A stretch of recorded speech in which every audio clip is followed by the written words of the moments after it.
இன்றைய சிந்தனை. பொதுவாக நாங்கள் சுப முகூர்த்தங்கள் பார்க்கின்ற பொழுதும் ஒரு காரியங்களை செய்கின்ற பொழுதும் அதற்கு முக்கியத்துவம் கொடுக்கின்றோம். நல்ல நாளிலே நல்ல காரியங்களை செய்ய வேண்டும் என்பது இயல்பான ஒரு நடைமுறை. இந்த நல்ல நாளிலே செய்ய வேண்டும் என்பதிலே எமது முன்னோர்கள் மிக மிக கவனம் செலுத்துவார்கள். அதாவது ஒரு மாதத்திலே ஒரு வாரத்திலே சில சில விடயங்களை செய்கின்ற பொழுது அதுக்கு நாள் பார்ப்பது என்பது மிக முக்கியமானதாக அமைகின்றது. அஷ்டமி நவமியை தவிர்த்து கொள்வார்கள், அமாவாசையை தவிர்த்து கொள்வார்கள். அதே போன்று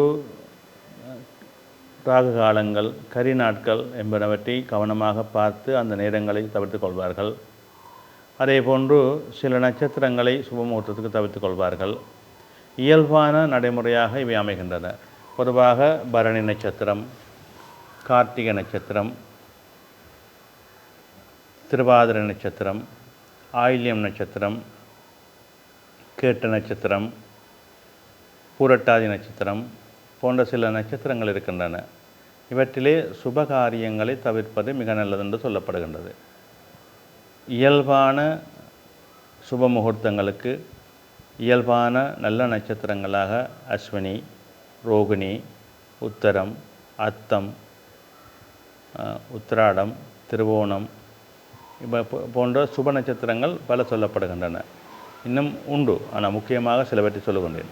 எனவே அந்த இயல்பாக நல்ல நேரங்கள் பார்க்கின்ற பொழுது இந்த நட்சத்திரங்களை கவனத்திலே கொள்ள வேண்டும். அதே போன்று இடபலக்கினம், மிதுனலக்கினம், சிம்மலக்கினம், கன்னிலக்கினம், கும்பலக்கினம், மீனலக்கினம் இவைகள் சுப முகூர்த்தங்களுக்கு ஏற்புடைய லக்கினங்களாகவும் அமைகின்றன. ஏன் இவற்றை நாங்கள் பார்க்க வேண்டுமென்றால், எங்களுடைய நாங்கள் பிறந்த நட்சத்திரம், நாங்கள் பிறந்த ராசி, இதிலே இருந்து அன்றைய நாளுக்கு அவை உகந்ததாக அமைகின்றதா, எங்களுக்கு சந்திராஷ்டமம் இருக்கின்றதா, எங்களுக்கு படுவட்சி இருக்கின்றதா, இவற்றையெல்லாம் உற்று நோக்கினால் நாங்கள் எடுக்கின்ற காரியங்களிலே நல்ல வெற்றிகளை பெற்றுக்கொள்ள முடியும், நல்ல அனுகூலங்களை பெற்றுக்கொள்ள முடியும். எங்களுடைய காரியங்கள் தடையின்றி மேன்மையாக செல்லக்கூடிய தன்மைகள் இருக்கும். எல்லாவற்றிலுக்கும் அது அனுகூலத்தை கொடுக்கக்கூடியதாக இருக்கும். எனவே இந்த சுப முகூர்த்தம் என்பது மிக முக்கியமானது, மிக உன்னதமானது. அதை நாங்கள் சரியான முறையிலே செய்து சரியான முறையிலே செயல்படுத்தி வெற்றிகளை பெற வேண்டும்.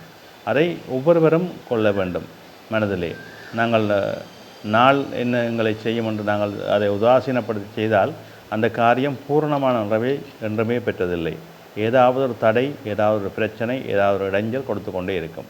எனவே இந்த நாள் முகூர்த்தம் என்பது மிக முக்கியமானது.